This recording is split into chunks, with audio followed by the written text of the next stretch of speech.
औज़ुबिल्लाहिमिनश्शैतानिर्रजीम बिस्मिल्लाहिर्रहमानिर्रहीम अस्सलाम वालेकुम। बच्चों, मैं उम्मीद करता हूँ आप सब खैरियत से और आप सबको वेलकम एक मरतबा फिर ऑनलाइन क्लासेस में। आप सब ने फर्स्ट ईयर केमिस्ट्री के न्यूमेरिकल्स की क्लासेस देख ली। 8 लेक्चर्स अपलोड किए गए थे जिसमें डिटेल में फर्स्ट ईयर केमिस्ट्री के न्यूमेरिकल्स को हमने समझा था। और आज से हम आगाज़ कर रहे हैं फर्स्ट ईयर फिज़िक्स के न्यूमेरिकल्स की क्लास का।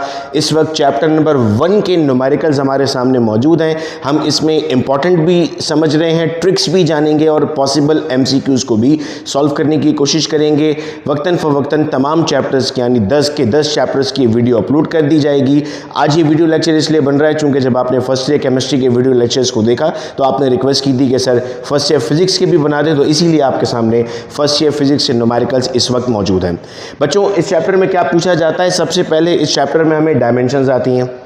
हमें कोई भी वैल्यू दे दी जाती है और कहा जाता है उसकी डायमेंशन मालूम करें, या फिर हमें कहा जाता है कि बताइए ये वैल्यू डायमेंशनली करेक्ट है या नहीं है। तो कैसे चेक करेंगे? याद रखना, डायमेंशंस टोटल सिर्फ 3 हैं, मास, लेंथ और टाइम।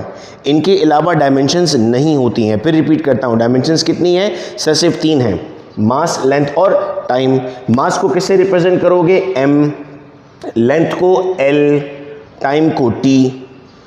अब आओ एक्सपीरियंस करते हैं। सपोज करो एग्जाम में क्वेश्चन आया है, राइट डाउन द डायमेंशन या what is the dimension of velocity. तो आपको डायमेंशन मालूम करने के लिए बच्चों फॉर्मूला याद होना चाहिए। क्या फॉर्मूला है वेलोसिटी का? मीटर पर सेकंड। मीटर यानी आप किसकी बात कर रहे हैं? लेंथ की बात कर रहे हैं। आपने यहां पर कहा l। s यानी आप टाइम की बात कर रहे हैं, आपने कहा t। तो आपके पास इसकी डायमेंशन क्या बन गई? l/t। या फिर इसे ऐसे भी लिखा जा सकता है LT-1, बिकॉज ये वहाँ जाके माइनस हो जाएगा। अब अगर मैं आपसे कहता हूँ कि मुझे एक्सेलरेशन की डायमेंशन मालूम करनी है, तो एक्सेलरेशन की डायमेंशन कैसे मालूम होगी? हम कहेंगे सर A = m से मतलब था L यानी लेंथ, चूँकि m है मीटर के लिए। S यानी टाइम, टाइम स्क्वायर हुआ हुआ तो t का भी स्क्वायर ले लेंगे। इसको भी और करके क्या लिख देंगे? L.T-2। तो ये किसकी डायमेंशन आ गई हमारे पास? सर ये डायमेंशन आ गई है हमारे पास एक्सेलरेशन की। अब सपोज करें आपसे पूछता है कि फोर्स की डायमेंशन बताएं, तो F = ma। m क्या है सर? m यहाँ पर मास है, ठीक है। तभी याद करें डेरिवेशन में हम लिखते थे वेयर, ताकि पता लगे m क्या चीज़ है। तो m क्या है सर? यहाँ पर मास के लिए इस्तेमाल हो रहा है, तो हम कहते हैं सर कैपिटल M। एक्सेलरेशन की इस वक्त हमने निकाल ली, अगर नहीं निकाली होती तो हम कैलकुलेट कर सकते थे। ये बन जाता है L.T-2। तो किसी भी वैल्यू की अगर हमें फॉर्मूला की कहा जाए कि बताइए डायमेंशन क्या है, तो आज के बाद हम बड़े सुकून से बता सकते हैं। यहाँ से हम MCQ ज़रूर एक्सपेक्ट करते हैं। पास पेपर्स में दिखाए हमने कि वो आपको वर्क की, टॉर्क की, पावर की, किसी भी चीज़ की डायमेंशन मालूम करने को दे सकता है। तो डायमेंशन की जो अंदर कैटेगरीज हैं वो सिर्फ 3 हैं। कौन कौन सी हैं? मास है, लेंथ है और टाइम है, इसके अलावा नहीं है। आइए इसके बाद अब बढ़ते हैं सिग्निफिकेंट फिगर पर।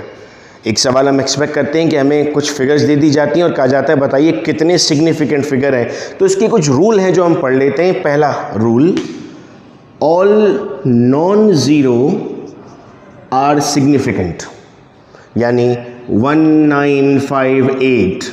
मैं आपसे पूछता हूं बताइए 1958 में कितने सिग्निफिकेंट फिगर हैं? जवाब होगा 4, ठीक है। तो पहला रूल क्या याद कर लिया हमने? All non zero are significant. साथ साथ आप पढ़ते जाएं, भले इस वक्त मैं आपको सुन नहीं पा रहा, लेकिन इमेजिन कीजिए कि मैं आपको सुन रहा हूं। Number 2, 0 between non zero is significant, मतलब 10001। तो 0 है लेकिन किसके दरमियान है? उसके आगे भी उसके पीछे भी नॉन ज़ीरो नंबर है, तो ये क्या कहलाएगा? 1 2 3 4 5। इसमें सिर्फ 5 सिग्निफिकेंट फिगर्स हैं।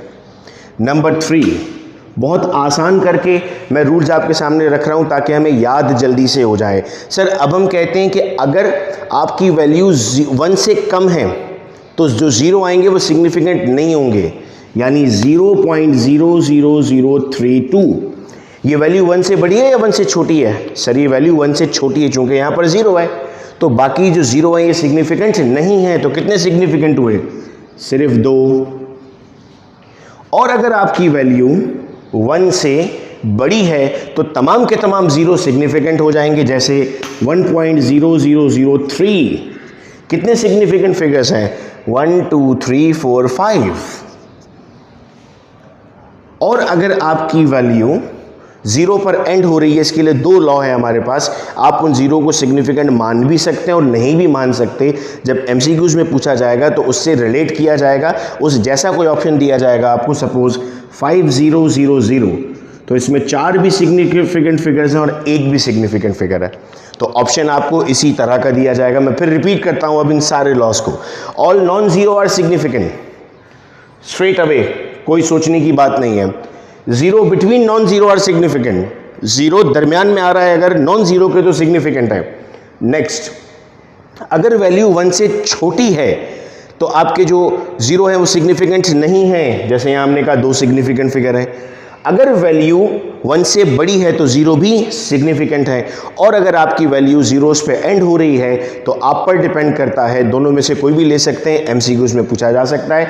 एमसीक्यूज में आपको कोई भी एक नंबर दे देंगे और आपसे कहेंगे बता, सपोज करें आपके पास आ जाता है 0.000193 और पूछता है how many significant figures are there, तो क्या जवाब होगा? सर इसमें कितने सिग्निफिकेंट फिगर्स हैं? सर इसमें हमारे पास 3 सिग्निफिकेंट फिगर्स हैं। तो ये क्वेश्चन हमें इम्तहान में पूछा जा सकता है। चैप्टर 1 से यही चीज़ें पूछी जा सकती हैं। अगला टॉपिक और लास्ट टॉपिक है हमारे पास round off data. Round off data के भी रूल्स हैं सर। पहला रूल, जिस वैल्यू को रिमूव कर रहे हैं वो वैल्यू अगर 5 से छोटी है तो ऐसे ही हटा दें। 6.7891, तो जिसको आप रिमूव करने जा रहे हैं वो 5 से छोटी है, इसको रिमूव कर दें। तो ये बराबर है 6.789 के। लेकिन जिस वैल्यू को अगर आप रिमूव कर रहे हैं वो वैल्यू अगर 5 से बड़ी है तो आपको 1 प्लस करना पड़ेगा। यानी दूसरा केस क्या है? 6.786। अगर इस 6 को आप रिमूव करना चाहते हैं तो ये 6 5 से बड़ा है, तो क्या करेंगे? इसमें ऐड कर देंगे, तो ये बन जाएगा 6.79। समझ में आ रही है बात? अब आपके जहन में सवाल आया कि अगर वो वैल्यू एग्जैक्टली 5 होगी तो क्या करेंगे? 5 से छोटी थी तो हटा दिया, 5 से बड़ी थी तो ऐड किया। अगर एग्जैक्टली 5 हुआ तो हम कहते हैं सर अगर एग्जैक्टली 5 हुआ तो हमें 2 चीज़ें देखनी होंगी कि उसके बराबर में जो नंबर है वो कैसा है, ऑड है या इवन है। अगर ऑड है तो ऐड करेंगे, देखो याद रहेगा ना, ऑड है तो ऐड करेंगे, इवन है तो छोड़ देंगे। यानी इसको मैं यहां पर समझाता हूं आपको मिसाल। मैं कहता हूं 6.75 6.85, लास्ट डिजिट जो आया है वो कौन सा है? सर 5 है। तो इस 5 को अब हटाते वक्त किसको देखना है? इसके बराबर वाले नंबर को देखना है।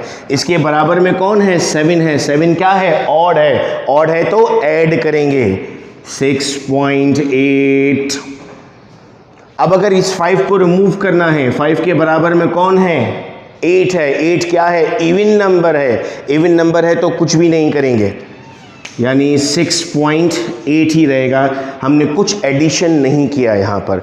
इस तरह के क्वेश्चंस हमें पेपर में पूछे जाते हैं, हमें इनको सॉल्व करना होता है। मैं उम्मीद करता हूँ कि ये हमें क्लियर है कि किस तरह से चैप्टर 1 के क्वेश्चंस हमसे पूछे जाते हैं। जैसे ये वीडियो आप कंप्लीट कर लो मुझे व्हाट्सएप पर ज़रूर बताओ कि आपने वीडियो देख ली है, ताकि सेकंड वीडियो लेक्चर जो इसके बाद में रिकॉर्ड करने वाला हूँ मैं वो भी अपलोड कर दूंगा। आहिस्ता आहिस्ता पूरे चैप्टर्स यूट्यूब पर अपलोड होंगे और आपकी तैयारी अब आखिरी मराहिल में दाखिल हो चुकी है। इस वीडियो लेक्चर को अपने फ्रेंड्स के साथ भी शेयर कर दें ताकि वो लोग भी भले ही किसी और इंस्टीट्यूट से अगर प्रिपरेशन कर भी रहे थे तो ये टिप्स एंड ट्रिक्स उनकी प्रिपरेशन को और बेहतर बना देगी। बहुत शुक्रिया आप सबका इस वीडियो लेक्चर को सुनने का। अपना बहुत ख्याल रखिएगा आप सब लोग। अल्लाह हाफिज़।